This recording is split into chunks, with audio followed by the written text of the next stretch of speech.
Welcome to another edition of the Nonprofit Leadership Studio Fundraising Edition. Hope everyone's well. Great guest tonight. We have with us Paul Dewey. Paul, how are you doing? I'm doing well. Thanks for having me. Absolutely. Paul has an illustrious career in fundraising, working all over the place, and we'll get into some of that, but currently he is the Chief Development Officer for Children at Risk. Children at Risk. And it's your favorite job that you've ever had. Can't think of a better boss either that I could ever have. I know that's right. So first thing, I often ask people in this seat, if you're writing a book on fundraising, Paul, chapters, what are some of the key chapters for you as you look at the world of fundraising? Right. Well, fundraising can be very complicated, but you can also make it very simple, right? So I think, obviously if you were writing a book, you'd want to think about your audience and what you're trying to really convey. Sure. But I think certainly when you think about fundraising, you have to put at the top of the list relationships, right? I really think relationships, whether it's with your board, whether it's with your donors, whether it's with people, prospects, and all of that, you're trying to build relationships. Even in-kind gifts that you're trying to get, you're building relationships. It's also relationships with your staff, the other people that are going to be involved with you. So I think that would clearly be a chapter in its own. I really believe that a fundraising plan is very important. So I would have a chapter on a fundraising plan, and you can go into a lot of detail of what. If you want to get somewhere, you need to have a map, right? Yeah, you've got to have a strategy in place, because if you don't have that, you won't be nearly as successful. So I would definitely have a plan in place. And I think as part of that plan, and a chapter that you would see in that book would also be on the case statement, the messaging, the marketing. What's the real item that you're trying to share with the group that you're trying to promote to? What are you selling? What's good about the organization and the benefits that donor is going to have if they make a contribution? So definitely the case, or the marketing, the case statement, if you will. You've worked at a number of different places. Are some jobs harder in terms of raising money than others, or are all of them pretty the same, or what is the difference there? Yeah, I think, I've worked in very small organizations where I was a one-person shop really in fundraising. I've worked in very large organizations, like when I was at Rotary, we had, I was a cog in that huge empire wheel, where we were raising millions of dollars a year.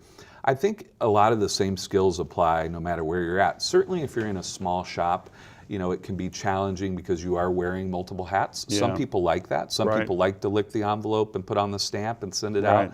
But it kind of depends on what you like. I think there are some basics, though, that you have to have in place to have a successful fundraising program, whether it's $80 million or $8 million or $200,000. You've got to have, again, that case of what you're really trying to go out and promote. Ideally, you have some materials and you really can sell that. And then you've got to have people that you can go out and start talking to and building those relationships. And that's critical at every level, right? We often hear people say, and I've heard both sides of this, that people don't give to an organization, they give to a person. Or I've heard people say, oh, everyone says you don't give to a person, it's really the organization they're giving to. Where do you stand on that? Well, I do think it can vary from person to person, and I do think it's a mixture of both, because if the person that's doing the ask, the person that's built the relationship, and sometimes it can be very quickly built. Sometimes it can take a few years before you're able to make that big ask.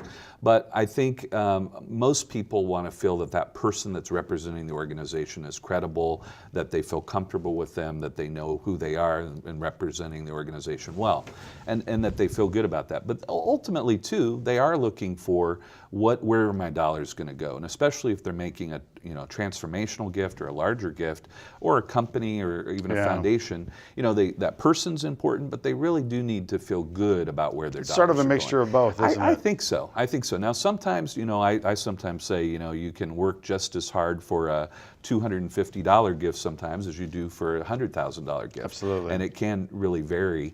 But I think most people are looking for both, right? It's interesting when we have foundation heads here and people who do corporate giving. And this was maybe a surprise with the first time I heard it, where they said when they look to give, they look to see who's working there, right? Who is the director of development? Who's the CEO? Because if those aren't a match for them, or if they're new many times, they're no longevity, they're less likely to give. That was a little surprising to me at first. Yeah, I get it now. Yeah, and I think sometimes it's really good when you're out talking to folks. you don't want to name drop too much, but sharing information of other people that have been engaged with the organization, other organizations that are already supportive. I know I had a meeting with a corporate partner yesterday when we started talking about other corporate sponsors and donors that were involved, or other foundations that were well known in the community. It made them feel more comfortable that they weren't going to be the first, investing, right? Yeah. So let's take a step back in your life. I know you grew up in Iowa. How long of a step are we going to take? All the way back to Iowa. Wow. Yeah, Okay. that's a big step. So you graduated from the University of Northern Iowa, and did you know, hey, I want to be a big time fundraiser, as you came out of your senior year? No, not at all. And I think most of us in fundraising don't start out that way, and you've probably heard that many times, but I didn't at all. I knew, the one thing I did know is that I wanted to help people, and I wanted to help with a cause, and I wanted to work in a job that gave me satisfaction, right? Gave me a sense of accomplishment, and that I was really helping the world get better, helping my community get better.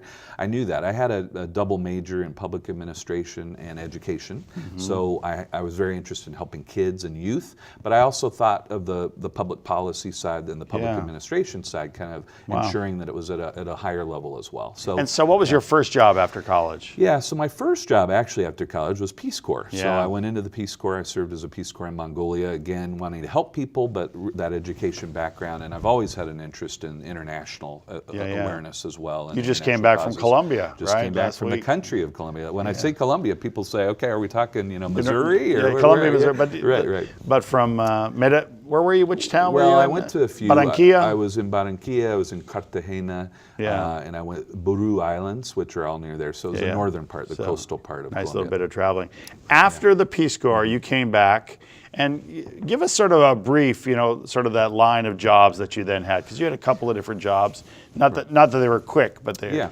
Well, so my whole career has been in nonprofits, and when I came back from the Peace Corps, I came back at a weird time to get a teaching job. It was the fall, and I was looking for other opportunities besides teaching at that point, and I knew again that I was very interested in helping people. So my first job was at Rotary International. So near Chicago is where I ended up, in Evanston, and they have a Rotary Club. All the Rotary clubs, their headquarters is in Evanston. So that was my first job. And I started out in the community development side. So I was working on community projects and helping Rotarians around the world figure out areas of involvement in the community. It was shortly after I was there, about 6 or 9 months into the job, that I was playing on a softball team, the Roto-Rooters. I might have mentioned that. Oh, the Roto-Rooters, yes, of course. So for Rotary, of course. And I was playing, and one of the guys on the team really enjoyed, interacting with me and thought I would be really good at fundraising. So he pulled me over, and it was a little promotion. And believe me, it took a while for me to even put my hands around it, because that wasn't ever, an arena I thought I would move into. Yeah. He really explained to me that, my personality, my ability to interact with people, my communication skills, he thought would play well. I've learned a lot since then. I mean, I was very green, right, in fundraising back then. That was in my mid-20s when I did that. Since Rotary, then, I've worked for a number of organizations. So I was at the United Way in Iowa, where I'm from, for a while. I ended up moving to the National Peace Corps Association, which is the alumni of Peace Corps volunteers. You were in D.C. for that? Washington, D.C. Yeah. Different career moves and so forth have moved me around. That job, I was the first development director they had ever had. Oh, wow. And what was really interesting in that job is I was building a program. So again, a very small office, a very small budget. We had a little over $1 million budget, but they hadn't had my position. So I really got to be creative and develop the position. But also my boss had never fundraised at all. He was a diplomat, and he got a State Department budget. That's how he had raised dollars. He knew how to do that. And he knew how to do that. So I was really, helping him along too. And that's another chapter in that book probably would be leadership of the organization, your board chair, your CEO, and how they help to fundraise if we were writing that book again. And that brings us up. You were in Dallas, I know, for a little way. United Way there, and then I worked most recently, before I came to Children at Risk, my favorite job. I worked for Big Brothers Big Sisters, and I was there. You were there for quite a while. I was there about 8 years. Right. Almost every job I've been 3 or so years, and the last 2, 5, and then 8 at Big Brothers Big Sisters. I think the most effective fundraising happens if you can stay for a while. I think some longevity on the job, because you really develop a trust. the donors, the board, and so forth start feeling more comfortable with you. Right? So. You know people, you know about the organization, you sort of know what works, what doesn't work. That and back to the relationships. Yeah. You know, if the board knows that you've been there and you're trusted, you know, by the time I was leaving Big Brothers Big Sisters, board members were coming to me with a lot of donor potential because they knew me and they felt comfortable taking them to me, and they knew I would follow up and would work with them on them. And so it was starting to become more and more natural that I would just get leads and not have to always be scraping the pavement, you know, for new donors. So. I know that one of the areas that you really like, Paul, is individual giving, right? Sort of that developing your relationships, getting funds to support the organization.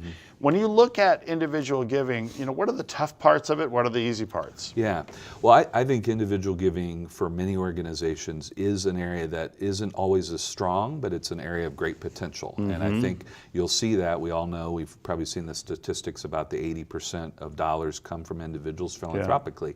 So the dollars are there. And oftentimes, if you work individuals into the organization, you let them know about it, you educate them, they will make those larger gifts, especially if you're finding folks that have that capacity. I do think there are advantages in that, you know, you really get to explore a human being and learn from them and find out what their interests are.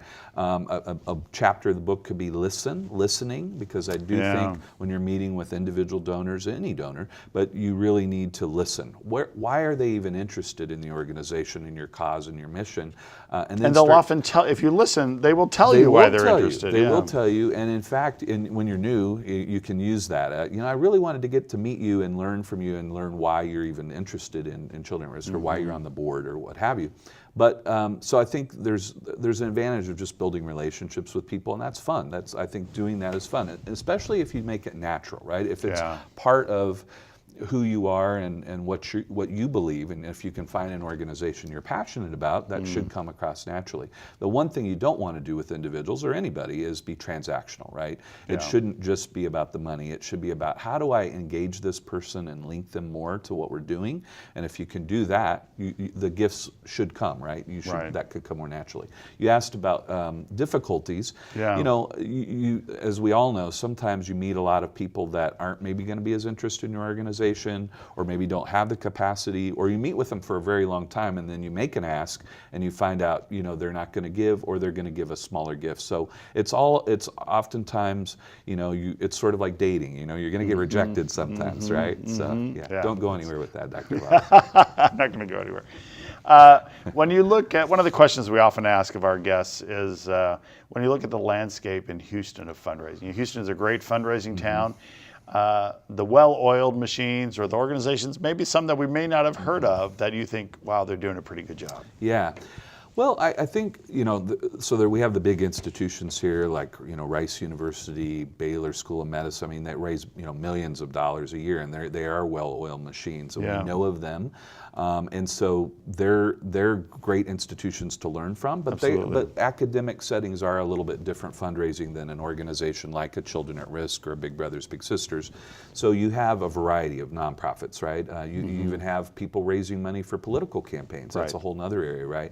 And so I think when you look at other organizations in the Houston area, Houston Food Bank certainly they do a great job. They do a great job, right? And again, they have an amazing, you know, case that they can take out, and they do a really good job, I think, of engaging people in their work. They have natural opportunities for people to come in and volunteer, get their hands dirty, learn about the organization, find out about the issues facing people not receiving good quality food in our community. So it engages people, right? So they've done that very well. Star of Hope, if you're familiar, has done a really good job with events. They have an annual gala that does very, very well, and they've established a great core group of people that are very interested in that event and the organization and doing it each year. You know, when you talk about events, which of course is a whole nother chapter area that we could talk about, they can take a lot of work, but if you can establish a core group of people that come back year after year, that can really help with those events. So we have a lot of great philanthropy in this community, a lot of great organizations that are doing great work. I think, you know, I have to say, Big Brothers Big Sisters, I thought we were doing really good work as well. So they're a number, and of course, Children at Risk. Of course, Children at Risk. When we think about some of the events, briefly, you know, what are some of the sort of key events in town that you think, wow, that's a great event? Yeah, kind of the Star of Hope I was mentioning. They have an amazing, large gala luncheon that does very well. I know Boys and Girls Club does a great breakfast event that they do and raise significant dollars. I think the key with events is, again, having a great network of people that like that event and ideally want to come back year after year, because if you have to build it from scratch every single year, it's really tough. So if you can want to have a regular type of thing. A regular type of thing. I do think, we're flooded with galas in this community, and so when you can have something unique and different, one of the things we did at Big Brothers Big Sisters was we created what we called our Big Taste event, which was completely new and different at the time, which was about 6 years ago. As far as I know, it was new and different. And what we found is we could bring celebrity chefs together and create an environment that was different. It was on a Sunday, it was on an afternoon, and it was something different that people, it wasn't that sit-down Saturday night or a Friday night event and gala. So I think sometimes mixing it up and doing something different. There's also the whole area, when you think of events, of the peer-to-peer, the fundraising around like a walk-a-thon. A lot of the health-related charities do amazing work when it relates to that. There's some really nice walks. That raised hundreds of thousands of dollars. And so those are good too. Talk to me a little bit about the importance of a board, and I want to couch it in that. I can't tell you how many young nonprofit CEOs that when we talk about the board and they say, oh, my board doesn't raise enough money, or, my board needs, and what I see with them many times is they're not leading the board in that. But talk about that importance of the board, and talk about the importance of the staff working with the board to get where they need to be. No, it's a great thing. I think the best organizations have the best boards, right? If you can do it alone, you can do it without a board. I mean, you have to have a board for legal standards, but you're going to be much more successful, and the best organizations are going to have good, solid boards. You want your board to be involved in a number of things and engaged, but fundraising is a core area, right? And I think the organizations that have the best practices of board engagement are going to be the most successful. What does board engagement mean? It means that those board members feel like they know up front before they're even recruited to the board what the expectations would be. So expectations are clear. When they come onto the board, they are oriented to the organization well. It's thoughtful. It's not just, okay, thanks for joining, we're glad to have you, but you actually orient them and bring them on. Ideally, you have other board members involved with making sure they feel comfortable. You have ways that they can get to know other board members easily. Receptions, board socials, board buddy programs, things that help them feel connected. Because if they don't feel connected to other board members, they might even feel connected to the staff, but if they don't feel connected to other board members, they won't get as engaged, right? And part of that orientation, you want to orient them on the organization and so forth. You certainly also, in terms of fundraising, want to have an expectation around a give and get. Boards that explain what a give and get is. So a give and get is a board member is asked to give either personally or get from others a certain dollar amount. Each year, typically, it's an annual expectation. Some organizations have very large amounts that they're looking for from their board, $50,000 or so, and then some are more like $1,000. I would say the majority of well-established organizations are 5 to 10 generally, I see. I was at a meeting the other week where it seemed like everyone was at the 10,000 level. It seems like there was a day when everything was at the 5,000. It seems like a lot is moving up. I'm seeing more at the 10, and I did some work with a consultant firm here in my last job, and the 10 seems to be getting closer to more of an average. And I think that, again, that expectation, and what I like to do with boards getting involved in that is let them know that that money can come in a lot of different ways. It can be an introduction where the staff actually makes the ask, but the board member did the introduction and they get the credit for that. Why not give them the credit for bringing that donor to us, even if they didn't make the official ask?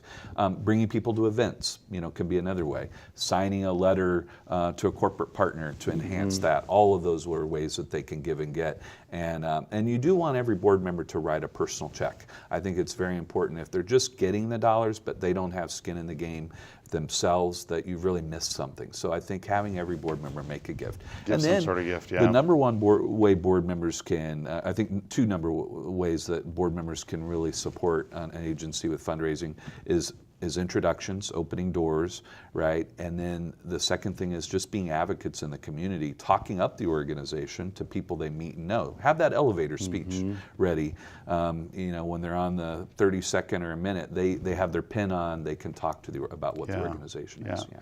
Let me go to the Twitterverse, right? We have students are Sure. tweeting in. And just in the last couple of minutes, we received over 25. Oh, wow. So, Luis Ramos wants to know, how would you go about, how do you find the right candidate for the board of directors at a nonprofit?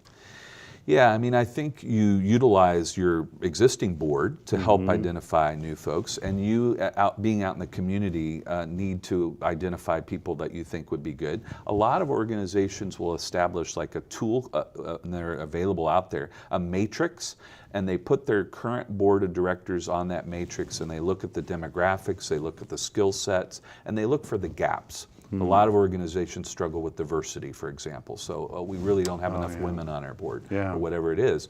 You can also look at industry, and if you might, here in Houston, the healthcare industry is very big. If you don't have any healthcare folks on your board, maybe that's a gap. So finding the gaps, and then working with your network to identify people that are going to help come to your board, I would say.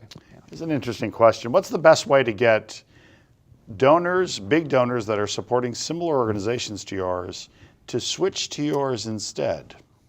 Well, and I don't think it always has to be switch instead. I think it can be come to you as well. And I've even, with my having left another organization that's focused on children, gracefully have talked to many of those people and asked them to consider start getting more involved with our organization. I think fundraising, again, is relationship, but it's education. So it's really educating people about your cause. And if they see a reason why they want to get involved, they'll invest in you as well. Tanya Castellano has a very good question here, Paul. I like that last name. Yeah, don't you like Castellano? Yeah. Has your move from Big Brothers to Children at Risk been to prevent burnout or about personal growth? That's a great question. Yeah. It's actually a little of both. I had to, I wasn't looking to move, but I think at a certain point in your career, sometimes you feel like you have to be careful not to become complacent. Yeah. I had been there about 8 years. I had given, I think, a lot of my skill set. I had built a lot of things up, and I really was ready personally to perhaps take that to a different organization like Children at Risk and utilize those skills. And then also I wanted to continue to grow, and so when you arrive with a new board and a new CEO and so forth, you're going to learn as well. So I think it was a combination. Have you been rejuvenated by making the move? Yeah, I really have. Or is it just tiring you out? I didn't want to say anything, but no, I have. I think it's because there were new challenges and new issues that I faced in my new role, and it's rewarding to get in there and dig in and work towards a new goal in a new organization. So Jocelyn Gariba wants to know your public administration degree as an undergraduate, and you have a master's. Your master's was in? Yeah, my master's is in education, actually training in education, so more like secondary education and so forth. Yeah. So she wants to know, has your public administration degree come in handy during the length of your career? Yeah, I think all of your experiences come in handy, especially when you're in a job where you're working with people, right? So and what public administration did is help me understand political landscape. It helped me better understand the structure of American government and our institutions. And all of that can play a role wherever you go. So, there would be certain careers that, if I wanted to be a pharmacist, public administration may not play that much into it. But when you're in a people industry, I think having those kind of backgrounds can be helpful. Yeah. Leslie Azalia wants to know, if you had to rank order strategies for fundraising that you've noticed are effective and make an impact, how would you rank order some of those strategies? Yeah, it's going to depend on the organization and who, so I think if I went into, like I did with Children at Risk or any organization, the first thing you want to do is look at the existing pool of donors. So what's working, what's going well. get to know your top donors. So strategy one is identifying and assessing the existing group of donors. Yep. And you want to hold those donors. So we didn't talk a lot about stewardship. Yeah, Another that's a chapter, big deal. Another Yeah. chapter in the book, right? So, really taking care of your existing supporters. I always say, Dr. Bob, that if I had a glass of donors, let's say, and I have a hole in the bottom because I'm not taking care of it and they're just falling out, I'm losing them and I'm never going to fill up the cup fully. Right. But if I can plug the hole, take care of what's already there, and then add to it, it's going to grow. Better right? and better. So I think strategy-wise, that would be a key strategy as well. Is look at existing donors, take care of them, and then start to work with your network.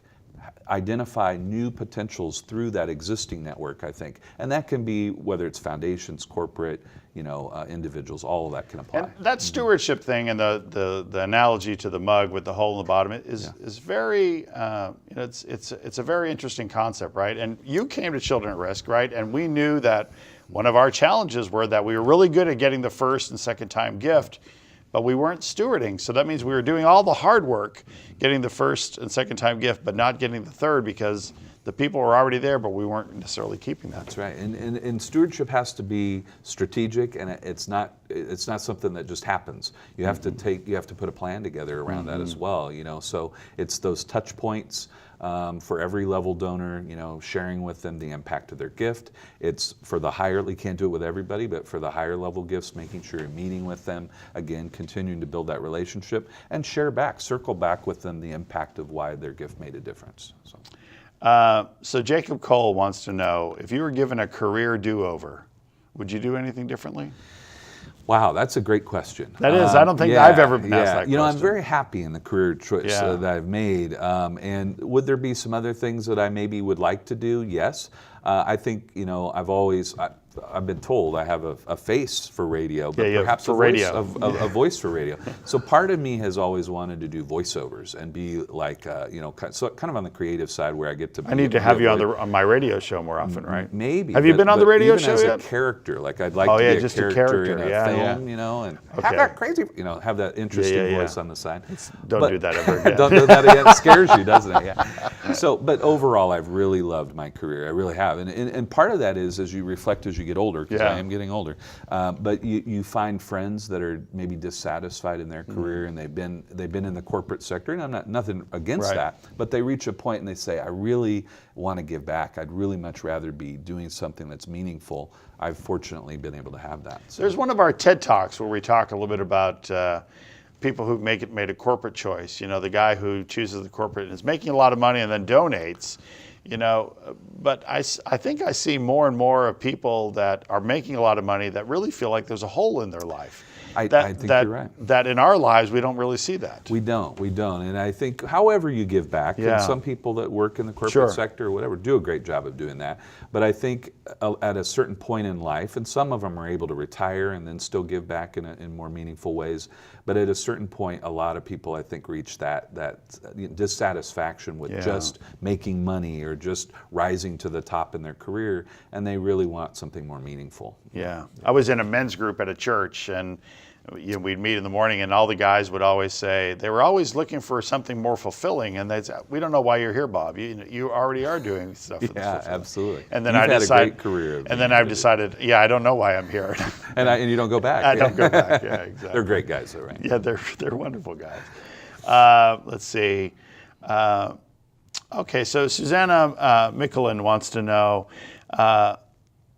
Why is it that maybe turnover seems to be higher in development in fundraising? Yeah, I've thought about that a lot because I keep going back to the chapter in the book. Staffing is very important, right? Your team, HR, human resources are very important in a fundraising situation. One, you've got to think about the structure and how many staff do I need, and you can't hire staff too fast. Ahead of what you're going to raise, and there's a number of things, but you want the right people in the right jobs. The person writing grant proposals might look quite different than the person that's going to be out external developing relationships with individuals. To answer that question though specifically, I do think there is pressure on fundraisers, right? Because a lot of jobs aren't as clear cut with numbers. This is a very easy job to evaluate, isn't it? You're either bringing in money or you're not, right? And it's on paper, it's there, it's visible. visible. It comes in every month. When I sit in on the finance committee meetings, we can see, is it coming in or not? And so I think for a lot of people that can be very stressful. And I think sometimes they're not successful quickly enough and so forth. And then I think there has been a very strong need too. I think the other thing is that there's a real strong need for fundraisers. So if you get a few years of experience under your belt, an organization will pull you away or want you because they want somebody with a little bit of experience. And so, I found this job now because I was wanted based on my previous experience and asked to consider, moving. So. And when you think about the jobs in the nonprofit world that are most in demand, it's development is probably number one, maybe followed by CEOs, but those are high demand positions, right? They are. It's if you think about development, it's the business development. It's the cog. It's the fuel that makes things go. And so without that being successful, nothing else can happen. And that's back to your question a little bit about why would you choose fundraising. At first, I didn't really know, and as I've gotten into it, I realized how critical this type of job is and how important it is to the organization. And I realized that I, in my role or other development people, play such a critical role. And that's exciting, and when you get to close a gift or bring someone in and get them involved and they make a significant contribution, there's an excitement to that, right? Would you ever want to be an executive director or a CEO? Yeah, I have thought about it. In my last role, I kind of played more of that role, and I still would consider that. I think, an executive director, obviously a successful one, does spend time in fundraising, right? And board development, which are critical to that. So I think I have those skills, but I like to hone in on development a lot. I think that's where a lot of my skill set is and where my interests are. But I'm open to that. Yeah. And a lot of CEOs, we spend a lot of our time doing development, right? You should, right? Yeah. If the CEO in an organization is not involved in fundraising, there's an issue. And there's actually little checklists out there for, is your organization set up for philanthropy? One of the check boxes is your CEO or executive director involved in fundraising? And there's a number of questions. The board, obviously. So there's little checklists out there that you can kind of assess whether or not your organization. And have you ever been at an organization where the CEO was not involved and you wish, they need to be more involved? Yes, I have. And that's very challenging. If the CEO feels their role isn't to be a fundraiser or doesn't feel comfortable, I've had to train and get that person feeling more comfortable. And the development team's role should be to support that chief person in raising money. That's part of our role. But it helps when it comes naturally, right? Tanya has another question. Of all your positions, which one was your favorite and why? In front of my boss, you're going to ask that question. It's true. I've been at this job only 6 months. So excluding this job, what was your favorite? Don't get me in trouble, Tanya. What was? So I think, I don't know, every job has, I think for me, the most important thing is feeling good about the product, right? Feeling good about the mission of the organization.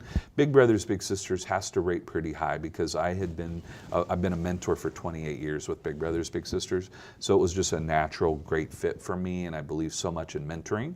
So I would say that had to rate up there very high. When you look at your career, Paul, and I asked Katie Hayes this question, okay. And, was she was on? Yeah, okay. And we talked about Katie was at Brown Foundation, and now she's a consultant, right? But I asked her about her career, KIPP, Texas Children, and for her, what was her big break, right? The time where it was like, wow, I'm glad I got this job. And for her, it was when she took over at Texas Children's.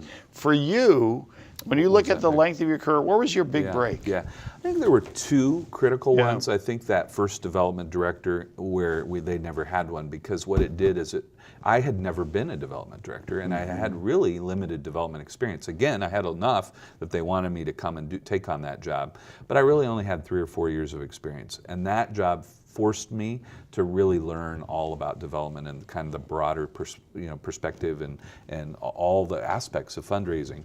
And so that was a really good job for me in it because it taught me a lot to kind of boost me towards the future. Your next one? And then I think the next one probably was at the United Way in Dallas. My boss left abruptly, and I was put into a VP role in an interim role very quickly. And I went from managing like a group of about 7 or 8 people to managing over 35 people, not directly, but it was a big, it caused me to kind of have to really elevate myself. And I think that gave me enough kind of more, I guess, confidence in the fact that I could really take on a larger organization or larger project. Yeah, very good. Yeah. Okay, let's see. This is interesting. Rocio Moreno wants to know, in regards to privacy, do you need to get the okay or permission from a donor before you name drop to another donor, or is that not necessary? Interesting question. Yeah, it's a good question. I mean, I think you do want to be a little careful with confidentiality on donor levels and things like that without, because there are some donors that want to be anonymous. But in general, if the donor is related to the organization, is comfortable with the organization, hasn't said, I need my gift to be anonymous, right? I think you're fine. There's no Because we'll often legal... say, our corporate givers are Shell and AIG and then the Houston Endowment. We're happy to say that's all public. And a donor will tell you if they don't want their gift to be public to anyone, they'll tell you, and then you should abide by that. You should keep those anonymous.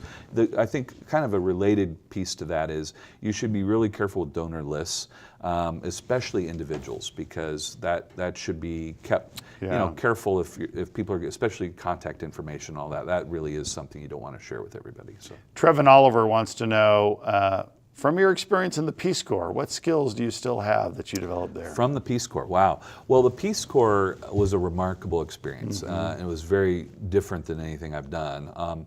I was there 2 years in Mongolia, and I think, the one thing, I'd always had an interest in international, variety of people and culture. Yeah.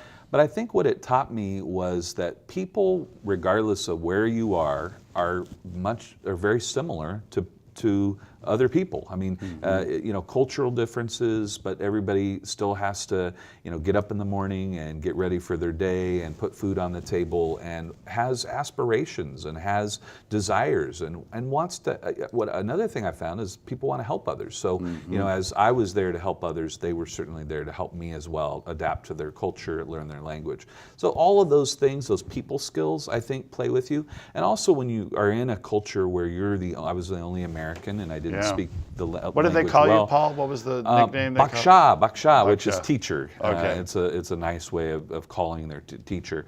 And they may have called me some other things, but that was that's what you remember. That's what I remember. But it just really gave you an opportunity to learn about other people, and just I think you take that with you. And I saw I saw significant poverty, and it reminds you of how fortunate you are. But you take that with you, and then when you're in a helping field and you want to help other people, you remind yourself of not everybody's quite as fortunate as me. Yeah. Nikia Holmes wants to know. In terms of a development officer, on a daily basis, what are some of the bigger challenges? Yeah, well, I think all of us know it's multitasking, because your CEO, your boss might come over and have priorities, but if you're managing a team of people, you're dealing with a board of directors, you're dealing with volunteers and donors. There's a lot on your plate. You're getting emails, you're having to put together a proposal, you're having to read over a new campaign material, you're trying to talk with donors on the phone, you might be gearing up for an event that's coming up in a few weeks. So there's just a lot going on. So I think it's always being able to multitask and stay positive, especially if you're leading a group. You have to stay positive and kind of forward thinking and be one step ahead. And if you have a board meeting coming up, what do we have to do development-wise to prepare for that board meeting? If we have a development committee meeting coming up, what do we have to do? And you have to not only be looking at today and the next week, you have to be looking really at 1 to 2 years ahead as well. And so it's the multitasking, and then it's planning accordingly, planning the current priority as well as the future priority. I spend probably 30 minutes a day just trying to plan. Plan my current day and then the future week or two, ultimately, because if you're not thinking ahead, you're gonna miss something. Yeah. Paul, one of the things that you really try to do, you sort of search for inspiration, you try to inspire by bringing the mission home to the board, to the staff. You're always talking about that mission and examples of the mission. And Britt John wants to know, How do you find inspiration, you yourself? Yeah. I find inspiration by, seeing the difference that you can make in the lives of people through the work you do, and learning the stories, learning from people that have benefited, right? If you're out, so that's definitely one, is just learning who's benefiting from your work and meeting them and learning their story. But another thing I find a lot of inspiration from are when volunteers and donors give to the organization I work for, because I'm getting paid to work there, right? I'm getting paid to be part of it. They're giving their valuable time, their dollars, their input, all because they want to and they believe in the mission. And I gain a lot of inspiration from that. I have, some great board members at Children at Risk that believe so much in our mission that they're willing to spend, 30, 40, 60 hours a year on our work. They're willing to give a $10,000 or $20,000 gift or whatever it is. All that's pretty powerful when you stop and think. They have the choice to do that. And I get inspired by that. Yeah, very good. Let's see a couple more questions here. Caroline Sharpless wants to know, when is an event the right way to do fundraising? Well, it's a good question, and events can take a lot of time. So I think the good thing about events, right, is that they can raise some money and they will raise awareness, and they give an entree point to a lot of people that wouldn't otherwise know about your mission. So that's why you want to do events. Most organizations want to do at least a few events a year. Yeah. It brings people in. It brings people closer to the mission. It's a good way of doing that. You have to be careful, though, not to have too many events. I think you can overburden yourself with events, and you could spend hours and hours of time creating an event and organizing an event and raise $50,000, let's say. Where if you went out and cultivated a relationship with 2 or 3 donors, you might raise that same amount just by spending good quality time with a few people. So you have to be a little careful not to overexert on events, and there's a lot of detail to them. One thing that I would say about events is if you can get third-party events, so that's where another group of people are they want to use your name and logo and your mission to raise money for you, and are willing to do that, and your involvement is limited or a fairly low involvement, that's a great way to utilize events, right? So as people get to know you, they may decide to throw a concert, or I've seen people give at their birthday party, you know, or they may, it could be a much larger thing, a golf tournament or something where they bring the proceeds. Those are great event dollars to get, right? Jennifer Del Pozo wants to know, what are your suggestions for maintaining or strengthening relationships with current donors? Yeah, current donors, again, back to the cup with the hole, we want to keep the current folks. So, I think certainly still spending time sending messaging to certain level donors about the impact of their gift. Sharing with them the impact, sharing stories where you can are really important. People want to see that human side.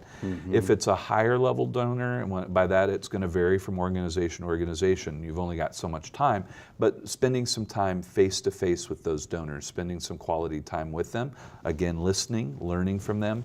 You oftentimes will learn a lot. If somebody's been around a long time and you go out and you just spend a little quality time over coffee or over lunch or what have you, you can learn a lot from them, and it just keeps them engaged. So I think those are a couple of key ways.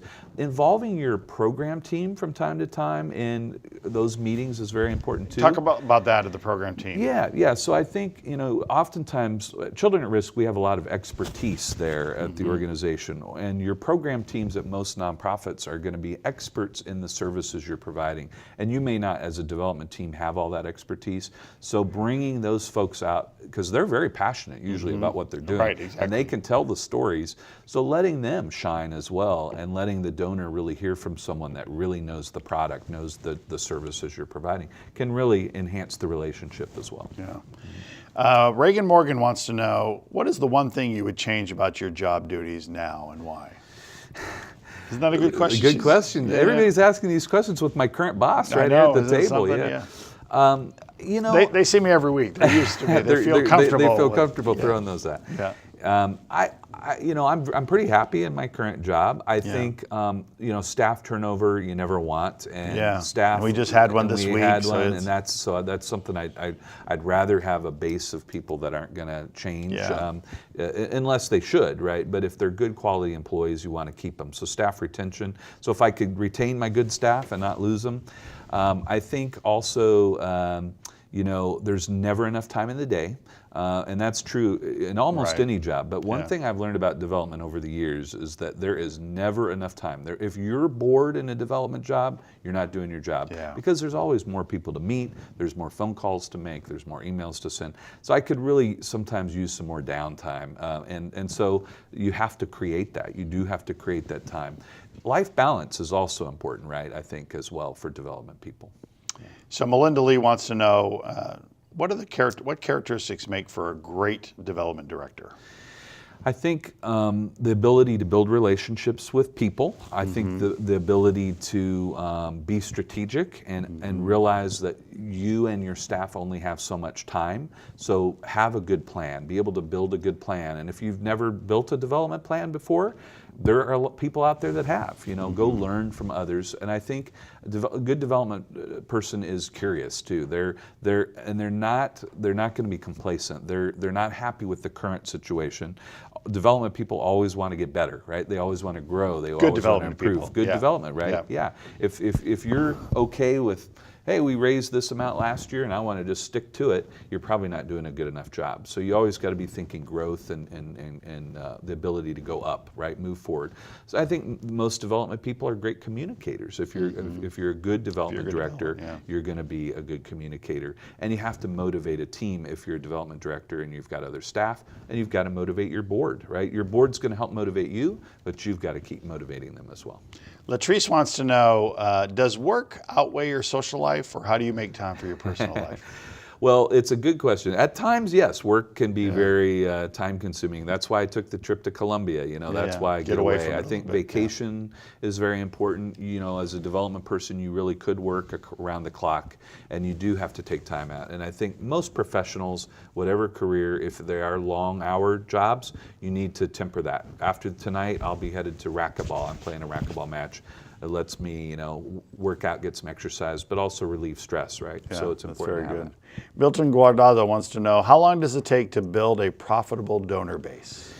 Yeah, well, again, it's going to depend on how much profit you need, how many dollars you need. But it's something that it's not magical. It doesn't just happen. You have to build it. Yeah. I do think you start building it today. If you don't have a donor base, you start going out and meeting people, sharing. If you're excited about your mission and have a good cause, you can build it pretty quickly.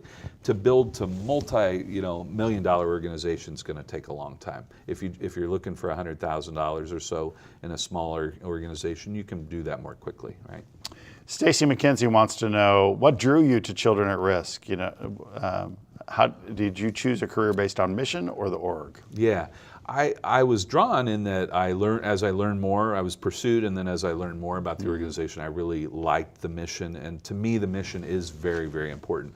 But when you're looking at an organization that you might go work for, I think you want to look at the staff, you want to look at the board, your boss, you always want to look at your boss. You always want to look at your boss. How you pass that test, Dr. Bob, I don't know. Sure, I know. Now that I've come to know you a little better, you're getting better. But anyway, I think you really want to, when you're interviewing for a job, you're interviewing them as well. Yeah. And you want to get. That's an important thing, isn't it? A lot of people don't think that. You shouldn't be desperate. It shouldn't be about desperation. I'm just going to go work for an organization. It should really, because to be effective and do it well, you're going to need to feel comfortable in that organization. Others will find if you're not comfortable, right? Very good. Let's see. Let's do one more question before we go to some fun questions. So here's LaTanya Julian wants to talk a little bit about sales skill as an asset. Talk about sort of relationship versus being a salesperson. Right. So you know, in a sales job, a strictly sales job, you have a product. I'm going to sell mugs, and I'm going to give you that mug if you give me a certain amount, and there's a value to that, right? When you're talking with donors in a nonprofit, what you're selling is you're selling the mission, right? You're selling the philanthropy of giving to that organization, and so it's a little different. They're not going to get, you know, widgets for their gift. They're giving because they you know, want to feel good about the organization, what have you. I do think sales experience, the ability to work with people, the ability to convince people to get involved are all helpful, but it is a little different. It's not just, you know, a portion of someone's paycheck just for a product. It really is to buy into the value of the organization. LaTanya mentioned here, she just tweeted in, that Mr. Dewey is really knowledgeable. I appreciate that. Isn't that nice? Yeah, for her to say that? You know, that's the first compliment I've had all day, so I'll take it. I'll take it. You have days full of compliments, Paul. So, Paul, when you look at your life here in Houston, let me ask you. I want to get back to this work life. Do you feel like you have work-life balance? Because I can't tell you how many people in that seat really say they don't. Yeah. I mean, I do, but I have to work at it, right? Yeah. So you have to be intentional. You have to be intentional, and when I'm at the office, I'm very strategic about my time, right? Because I don't want to work longer than a 12-hour day. Yeah. Now, once in a while you have to, but in general, I'm able to manage to where I'm working 10-hour days on average, which isn't bad for my position, right? Leading up to an event, I might have to work more. There might be a big proposal or something like that, or it might be the end of the year, and you have to do some stuff that takes you out of the regular hours. Yeah. But overall, if you don't have good life balance, you're not going to be as effective. And I think getting good rest, you know, getting exercise, you know, having fun with your friends and your family and so forth is very important. You need that balance, right? And so I'm fortunate that I get it, but I do have to work at it. And while I'm in the office, I need to use my time and or working, I need to use my time effectively, because if I spent a lot of my time off track, then I will get behind, right? Yeah, yeah. So, yeah. Do you get off track when I walk down to your office and I visit with you for a couple minutes? Well, Dr. Bob likes to come down to my office and chat, and sometimes we're very productive though in that. And, and again, the CEO and your chief development officer, always, of course, even when you talk about your past trips to, you know, the Bahamas or whatever, we get something out of it. But it is good to have rapport with the CEO and the chief development officer or the development director, having good rapport, because when you're out talking to donors, it will be more natural, right? Or if you're conveying messages together, it'll be more natural. And so having fun at the office, and everybody needs to have some fun too. Absolutely. Dr. Bob likes to have fun. I do like to have fun. You need to have that. I mean, your team and for me, that's part of that balance, right? I think the idea of, I think engaging staff and talking to staff, and I used to have a staff member that said that I was a man of the people because I loved visiting with staff members, right? It's a good thing to do. Well, and in your role, I think it's important as the CEO to get around and visit with the team, and we're small enough, we're not huge, so it's good to get around and talk to people. Yeah. Your favorite restaurant in town, Paul? Wow. You know, Houston has so much good food, right? Yeah. And it's hard to choose. I'll name one that I really like because maybe a lot of people don't know it, and so Thai food is my favorite. And you might have heard me talk about Thai Gourmet. Yes. So I love, and that's a commercial for Thai Gourmet. Yeah. They really are good. They're off of Richmond and just west of Chimney Rock. Yep. And it's a little strip mall, and it's actually expanded. A lot of people like that place, though. Well, I think it's not that expensive, but it's also a very nice place, you know, for the quality of the food, and I mean, and the service is good, and it's just the spices are great. I love Thai food, and if you want to go Thai hot, you can go all the way, you know, if you want to. They have a little scale for you. They'll tell you, but most of us want to be in that mild to medium range there. Yeah. It's best for you. Yeah. When they make the Paul Dewey story in Hollywood, who's going to play you? Oh, brother, I'd play myself. You know, I would love. I told you about the voiceover. Well, if you really wanted someone good looking, you'd have to play yourself, right? There you go. Yeah. Wow, we get along so well, Dr. Bob. I think, you know, I really don't know. I don't know who would play me, but I was in a play in high school. You were, so you could maybe play yourself. Perhaps, only one. But I would want it to be a good movie. So is there an actor that could play you? We talk Philip Seymour, right? Philip Seymour Hoffman. I like Philip Seymour Hoffman. I mean, he's passed away, but he would have been good, But he was an outstanding actor, I thought, and I think he would have played me well, right? Because he's sophisticated, but he's real, right? He played spots real. Paul, thank you so much for being part of the Nonprofit Leadership Studio, and you do a magnificent job in development, so thank you very much for sharing that. Yeah, thanks for having me. I know I got to meet some of your students at a recent thing, and thank you for and having so many me. of the students were also at our recent big event, so that was a really that's nice true. thing. They volunteered to support it, so yeah, thanks. So thanks again. Hey, thank you guys for being with us, and keep up the great work. We'll see you next time here at the Nonprofit Leadership Studio.